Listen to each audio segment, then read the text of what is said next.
Good morning, Brew Daily show. I'm Neal Freyman. And I'm Toby Howell. Today, stocks are tumbling and businesses are scrambling after President Trump announced sweeping tariffs on Liberation Day. Then the Nintendo Switch 2 was unveiled, and it costs nearly the same as an Xbox. It's Thursday, April 3rd. Let's ride.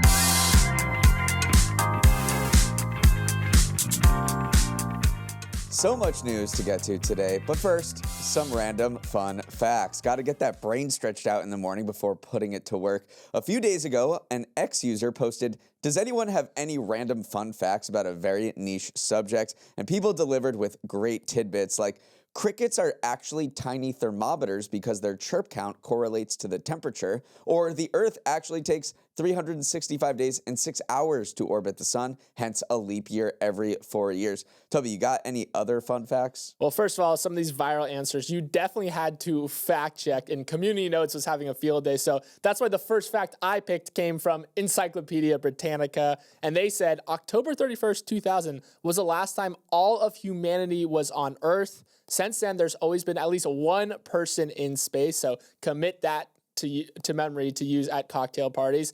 And the next one is just more of a tip, and that's from user What's Up Caramel. And her tip was, Barilla Pasta has a Spotify playlist. Each playlist is the exact length of cook time for the varieties of pasta. Press play, drop the noodles, music stops, al dente noodles, which honestly is a very helpful fact, and it's way more fun than a kitchen timer. So yeah, these are just stuff that you can drop. Say you claimed them from Morning Brew Daily, or just, say that you came up with them yourself, but very good small talk alternatives to saying what's going on with the weather these days.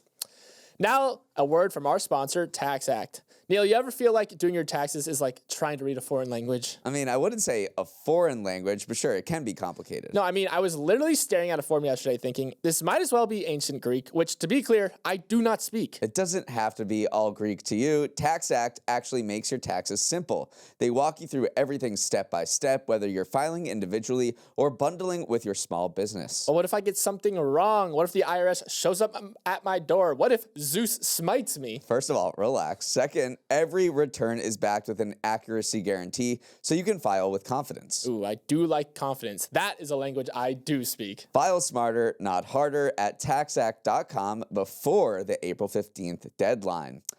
I went to Liberation Day, and all I got was this global trade war. In a speech at the Rose Garden yesterday afternoon, President Trump took a stick of dynamite to the long-standing global economic system centered on free trade. He announced a minimum 10% tariff on all exports to the United States, plus much higher reciprocal rates on countries he said maintain unfair trade barriers on American products. Reciprocal, that means they do it to us and we do it to them. Very simple. Can't get any simpler than that, Trump said. Holding up an extremely memeable chart with a list of countries and percentages, Trump ran down the list and revealed how much the U.S. would now be tariffing each one. To name a few big ones, Japan 24%, South Korea 25%, the EU 20%, and other eye-watering amounts like 54% on China, which is 34% on top of the existing 20%. The president said this was a discounted reciprocal tariff on other countries because he's kind. Trump argues the tariffs will usher in a, quote, golden age of America because companies will begin to build factories in the United States to avoid the tariffs. He cited multi-billion-dollar announcements from companies like Apple, SoftBank, and Taiwan Semiconductor since his election as evidence this plan was working. Economists see universal tariffs much differently, arguing they slow economic growth, cause uncertainty for businesses, and cause a spike in inflation. Remember, a tariff is a tax paid by the importer of a foreign product, say Target importing bed sheets. Maybe Target will eat some of the tax, even if it eats their profits, but studies show that often that tax is passed along to the consumer in the form of higher prices.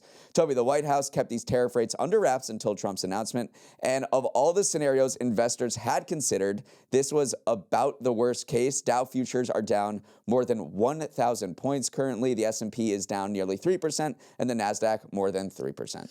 Let's dive into a little bit about how these rates were calculated. I'm going to use Lesotho here as an example. It's a country with a GDP of just $2.4 billion. Half of its population lives on less than $4 a day. So Lesotho is being hit with a 50% tariff under Trump's trade plan. That is the highest of any country. And it's not because they actually impose high tariffs on the U.S.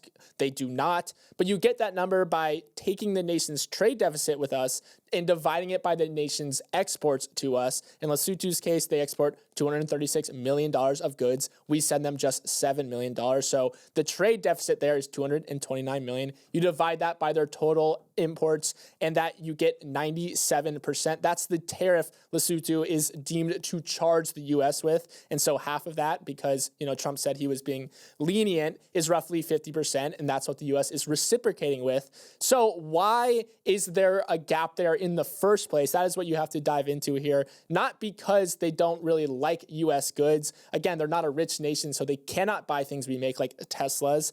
And as for the other goal of tariffs, to bring manufacturing back home, diamonds are Lesotho's top export, so we can't really reshore diamond manufacturing here in the U.S. because there are no diamonds here. So that is just one instance that provides a microcosm as to why economists may be scratching their heads here, is because the manner in which that these were calculated, which is taking the nation's trade deficit with us, dividing by the nation's exports to us, and cutting it in half, seems to be a little bit imprecise.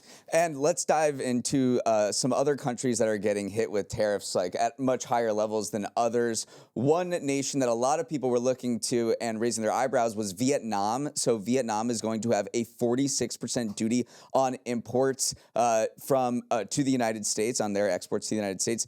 And, Vietnam was a huge winner of Trump's first trade war on China, because when those tariffs went on China in 2018, so many manufacturers, apparel makers, electronics makers set up shop in Vietnam because there were low tariff rates on Vietnam and started shipping their products to the United States. So Vietnam's economy was one of the fastest growing in the world. Now they're getting hit with a 46% tariff, and all of those companies that had moved all of their operations or more of their operations to Vietnam are getting whacked on the stock market this morning. Nike manufactures 25% of its footwear now in Vietnam. Over the past few years, its stock is down 8%. Deckers, which is the owner of UGG and Hoka, is down 10%. Restoration Hardware, a ton of furniture makers expanded their operations in Vietnam over the past few years. Restoration Hardware is down 26%. So if you go down the line from furniture makers, toy makers, apparel makers, their stocks are getting crushed this morning, specifically because of those very high tariff rates on Vietnam. And I think one of the reasons why this trade war is harder to navigate than the last one is the fact that if you're a business, you don't know where to put up your manufacturing. And last time when it was mostly China focused, you are right. You could go to Vietnam, and that's where you could feel confident about investing in your production there. But right now, it's a little bit unclear where to invest. Obviously, Trump says invest in America, but that takes a while to spin up manufacturing, actually a long time to spin up manufacturing in the United States. So while this uncertainty is hanging in the air, a lot of people end up waiting and not making those investments, which leads to demand falling as well, which could end up impacting the economy in a global economy in a broader way. So that uncertainty that this injects is one of the reasons why economists love to push back on tariffs, because you need to be able to plan 1, 5, 10 years down the future if you are a business. Yeah, the big picture from this announcement, according to analysts and banks who are digesting all of this information, is this is a massive shock to the economy. JP Morgan put out this note last night as the information was rolling out that was widely shared.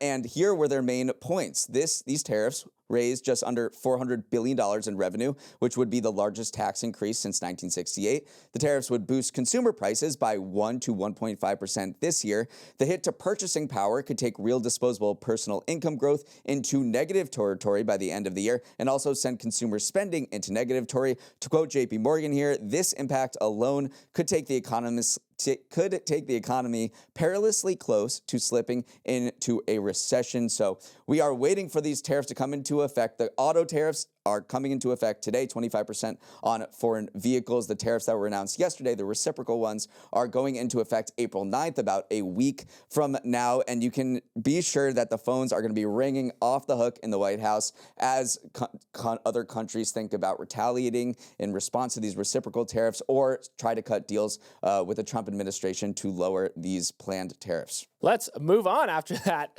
Tesla dropped its delivery numbers yesterday, and they literally dropped. The EV maker reported double-digit shrinkage in the first quarter as it faced everything from increased competition to political blowback against Elon Musk. Tesla delivered just over 336,000 vehicles in Q1, good for a 13% decline from the previous year, and its sharpest year-over-year decline since the pandemic. It was also the fewest number of deliveries for Tesla in any quarter dating back to 2022. The figure looks even worse when you realize that other parts of the auto industry are chugging along quite nicely. Tesla's Chinese nemesis, BYD, saw its annual sales jump 60% in the first quarter, while domestic rival GM reported 17% sales growth. Even the notoriously bullish Tesla analyst Dan Ives struck a more somber tone when covering the numbers. "We are not going to look at these numbers with rose-colored glasses. They were a disaster on every metric," he wrote. He then offered his advice for how to stop the bleeding, and that is Musk needs to stop this political firestorm and balance being CEO of Tesla with Doge. Luckily for Tesla investors, it looks like that day may be coming sooner rather than later. Politico reported that President Trump told his inner circle that Musk was on his way out, which helped the stock climb out of the hole its delivery numbers created. But then Trump's Rose Garden tariff announcement sent the stock down again in the after-hours trading. So snip, snap, Neal, snip, snap. We kind of saw this coming because early reports from around the world showed Tesla sales falling off a cliff. In Australia and Germany, they declined more than 70% in February. In China, it's a key market, second biggest market. Sales were down 11.5% in March from last year. In the U.S., sales were down 2% in the first 2 months of the year. In California, they were down, another big market, they were down 12% last year. So the writing was on the wall. This drip of bad news, all these protests that were going on. We knew this number was going to be bad for the first 3 months of the year, but it was worse than expected. And it shows the number of challenges that Tesla has, from Elon Musk down to an aging vehicle lineup and, a very slow pivot to autonomous cars, which is where its valuation is mostly based right now. Yeah, Dan Ives called it a brand crisis at Tesla right now. Some analysts estimated that Tesla lost about 80,000 potential deliveries because of, quote, brand damage. And a lot of that was actually related to damage coming to Tesla shops and charging stations. There was protests outside 90 or so shops and stations last month. There's been a dozen or so violent acts directed at Tesla facilities as well. Protesters have been throwing Molotov cocktails in some instances at it. So there's definitely been a lot of pushback there. And you're right, it was telegraphed a little bit because Europe essentially has gone on strike against Tesla. Sales in Germany are falling, France are falling. So it's definitely been one thing after the other impacting this company. And it wasn't like these delivery numbers were ever going to be good, but they were a little bit worse than a lot of people were expecting. So what could Tesla do to turn things around? Well, this summer there could be two big announcements that could rev it back up to growth. There's a June deadline for these two big announcements. One is the production of a more affordable Tesla. Investors have been waiting for this for years so that it can compete with BYD, but also legacy car makers that are rolling out new EVs at a much cheaper price point than what Tesla sells for. So one is the affordable car. The other is this robo-taxi service that Tesla has said it will launch in June in its backyard of Austin. Waymo is already working there and offering robo-taxi rides in Austin, right in its backyard. Tesla is playing catch up, but it's hoping that during the summer it will have these new announcements to roll out, plus a refreshed Model Y, which some analysts say was a reason for these bad delivery numbers. Let's move on. A small device with very big shoes to fill was unveiled yesterday as Nintendo pulled the curtain back on its new Switch 2 console. It's the follow-up act to the original Switch, which introduced the mega successful hybrid console concept 8 years ago. But like Ocean's 12 proved, it's very hard to create a worthy sequel when the original is so beloved. The Switch 2 will launch in early June for $450, a $150 jump from the first generation model. And that extra $150 will get you a few new features, including a game chat function that will let you curse out your opponents in Mario Kart, as well as a camera function that shows your face when you spew those expletives. It's those features, along with some beefed up hardware that gives it a bigger screen and more storage, that Nintendo is hoping will convince fans that the gameplay experience will be differentiated enough to make the upgrade, which is going to be a tough ask because the original is the third best-selling gaming console of all time. It sold roughly 150 million units since it launched back in 2017. And it's not like Nintendo has always nailed its follow-up acts. It sold over 100 million Wiis, but followed that up with just 13 million sales of the Wii U. This time around, it's trying to avoid that drop-off, positioning the Switch 2 as a direct follow-up to the original instead of mixing things up. But by playing it safe, Neal, it's also taking a bit of a risk because now you're asking consumers to fork up more money for what is essentially a revamped version of its current console. Analysts generally think that Nintendo stuck the landing a la Simone Biles with this particular launch because it's doing it in conjunction with this new Mario Kart game. This one analyst from the research firm Omdia says that Nintendo will sell 14.7 million of the new Switch 2 consoles this year, which would easily top the sales of the original Switch for its first year, which was 13 million, and it's going to be, even with the higher price tag of $450 because of Mario Kart World, it's going to come in this package for a little bit of an upsell with Switch. Mario Kart 8 Deluxe was owned by half of all Switch users. This is an insanely popular game. This was the talk of the town yesterday after this was released. So I think this game, at least according to analysts, is going to, allow the Switch 2 to maybe even leapfrog its predecessor. There are a lot more challenges this time around, though. The gaming landscape is a lot different. One, there's tariffs on Chinese goods that could impact, the production, the shipping costs, impact everything. Also, there's a lot more competition from mobile games now than when the Switch originally launched. And then there's also just a lot of pressure to live up to its predecessor. The Switch being so successful is a double-edged sword because now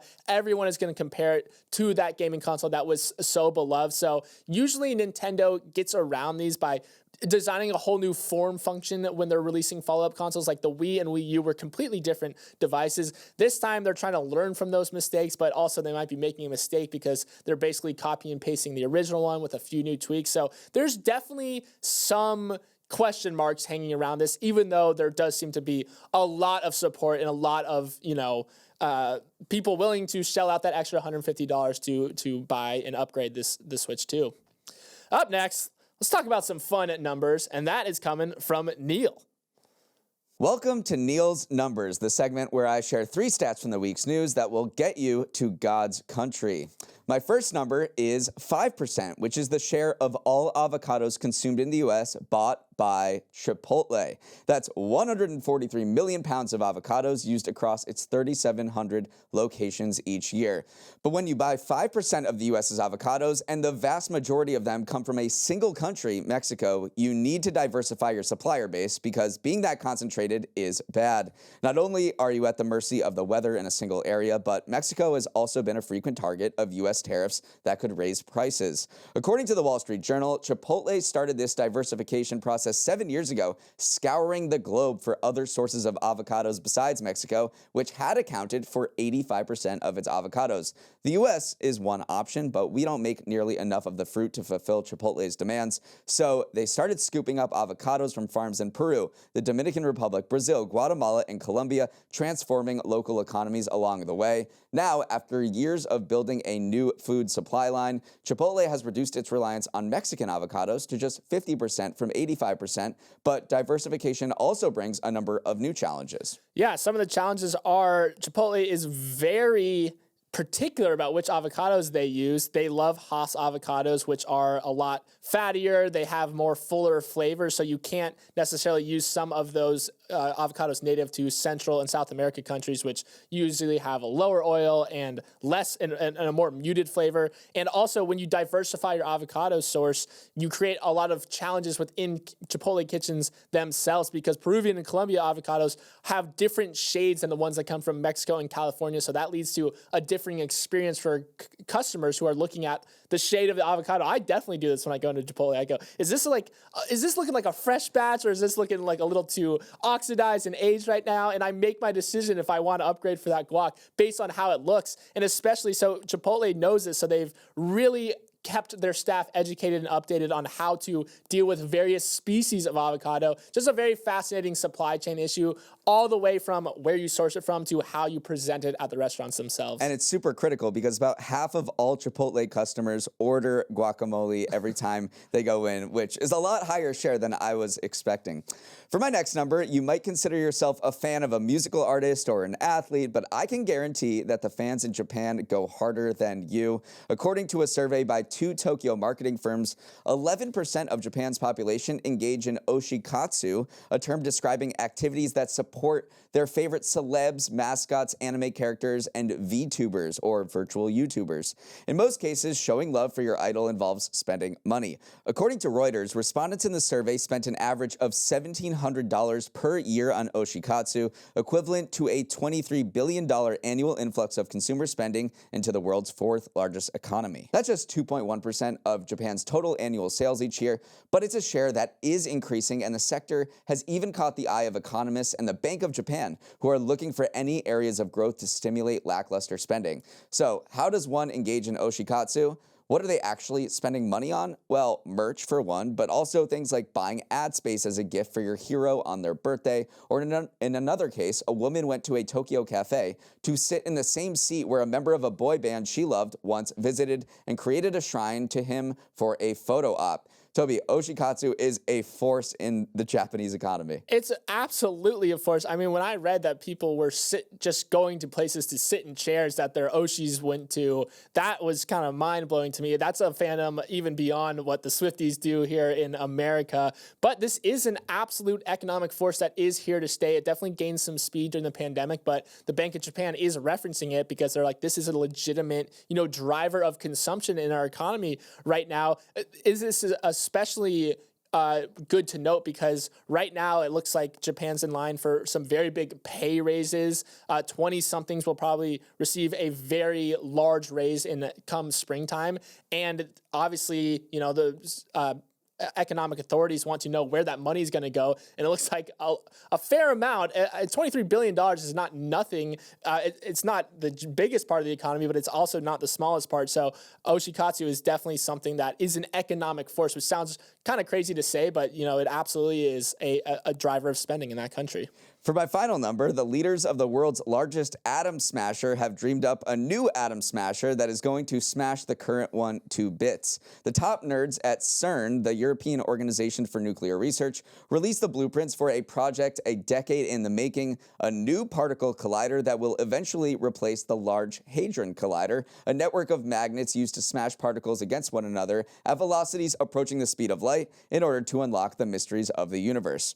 Okay, let's get to the numbers. Sorry for the wait. The Future Circular Collider, the new smasher, will be a 56.5-mile loop below Lake Geneva on the French-Swiss border, with tunnels 16 feet in diameter and buried 656 feet below ground. For comparison, the Large Hadron Collider, the current one, is just 17 miles around. So the new one is going to be at least 3 times as big. CERN says the Future Circular Collider will be the, quote, most extraordinary instrument ever built by humanity to study the constituents and the laws of nature at the most fundamental levels. But the most extraordinary instrument ever built by humanity doesn't come cheap. It'll cost $17 billion to construct, and even if funding is secured, they won't start smashing atoms until 2046. There is this meme of just one more collider, bro. I just need one more. Just give me 20 billion more and I'll solve antimatter, we promise. And it looks like CERN is kind of playing that out in real time. 56-mile loop is hard to comprehend.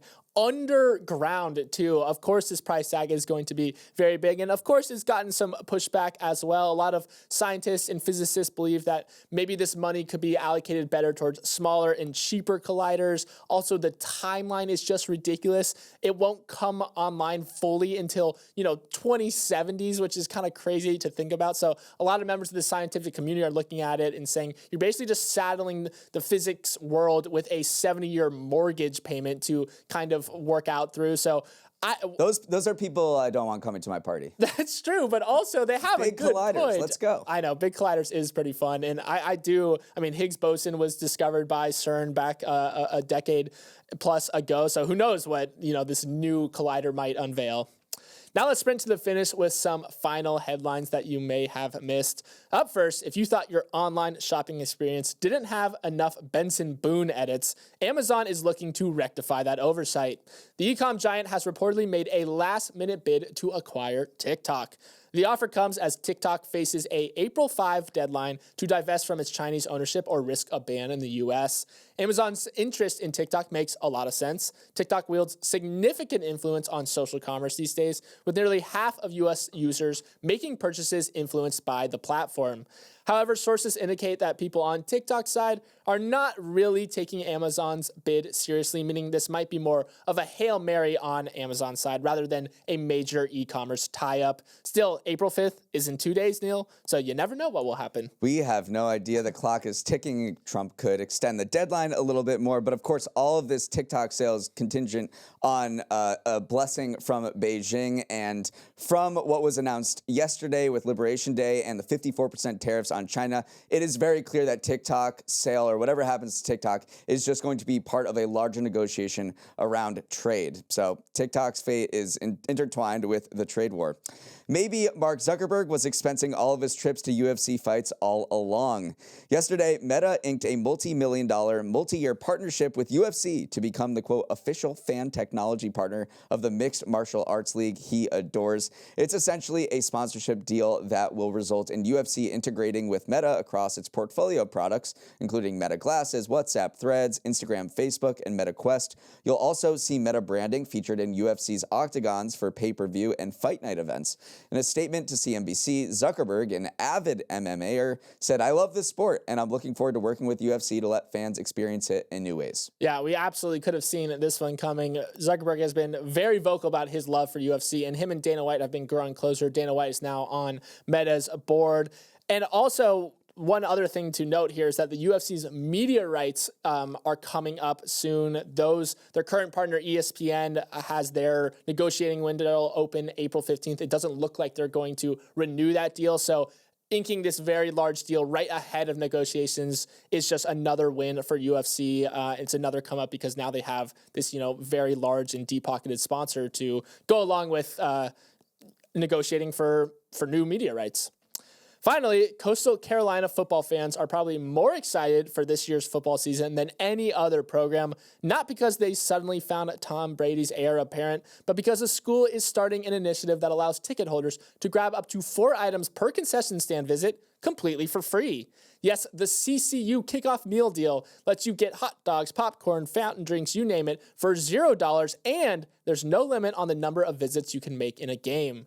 Average attendance at Coastal Carolina football games was about 21,000 during the 2024 season. And while it was hard to break out specific concessions revenue in the athletic department's annual financial report, estimates put the figure at around $250,000 per game. So that is a lot of money it is foregoing. But Neal, before you abandon your Maryland Terrapins to become a Chanticleer fan, the program excludes alcoholic beverages. Still, not a bad deal though. I was looking for flights to Myrtle Beach yesterday because they play in Conway, South Carolina, which is just a 15-minute drive to Myrtle Beach, and I think I'm not the only one. This is a great promotion that got Coastal Carolina on a lot of people's radar, and hopefully builds long-term loyalty with their fans. Yes, they're going to eat a couple $1 million throughout the football season, but they're hoping that leads to long-term success. I mean, this sounds like the best football game ever to go to. I mean, the fact that you can make multiple visits to, there's not a lot of asterisks. It is good that they're excluding alcohol because that would just be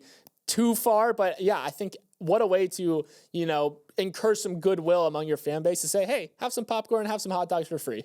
Have a lot of popcorn for free. Okay, let's wrap it up there. Thanks so much for starting your morning with us, and have a wonderful Thursday. For any questions, comments, or feedback, send an email to morningbrew@morningbrew.com. Let's roll the credits. Emily Milliron is our executive producer. Raymond Liu is our producer. Olivia Graham and Olivia Lake are our associate producers. Uchenna Ogu is our technical director. Scoops Dardaris is on audio. Hair and makeup would love to be invited to your Mario Kart party. Devin Emery is our chief content officer, and our show is a production of Morning Brew. Great show today, Neal. Let's run it back tomorrow.